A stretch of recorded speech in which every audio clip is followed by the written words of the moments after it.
US President Joe Biden has embarked on his first tour of Asia since taking office.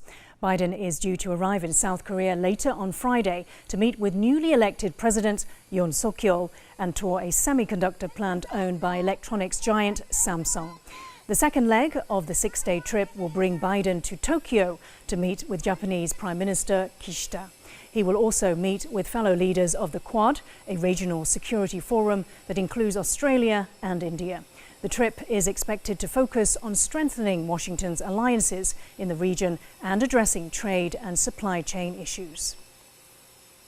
To discuss the agenda for Biden's trip to Asia, I spoke to Sean King, Senior Vice President of Park Securities and former Asia advisor with the US government. I began by asking about speculation over a possible missile test by North Korea during the trip and warnings from the US National Security Advisor Jake Sullivan against action from Pyongyang.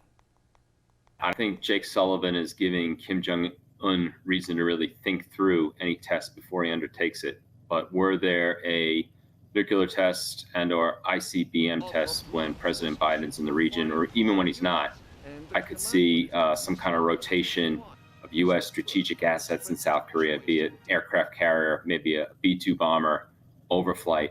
Anything more than that, I don't think we're going to do anything too drastic in relation to a single test. But either way, I do expect U.S.-South Korea military exercises to go back to their strength before President Trump canceled and suspended them following his first meeting with North Korean leader Kim Jong-un in 2018.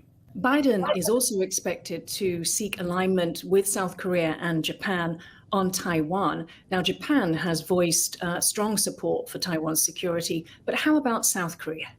Well, this trip is not about Taiwan per se, although I do think it will come up. South Korea is a little more prickly when it comes to Taiwan than Japan is, because South Korea takes less of an Asia-wide security view than Japan does. It tends to be more focused on specifically Korean issues. And when Seoul and Taipei broke diplomatic relations in 1992, it was handled very badly. So I think South Korea will pay lip service to stability in the Taiwan Strait, peace, democracy. I don't think they would ever really get involved in any contingency on Taiwan.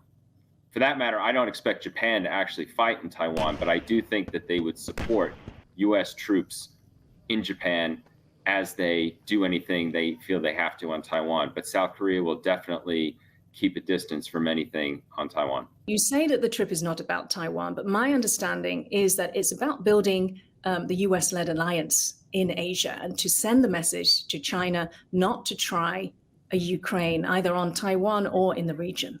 Well, the U.S. alliance network in Asia is bilateral in nature, hub and spoke, not collective alliance like NATO in Europe.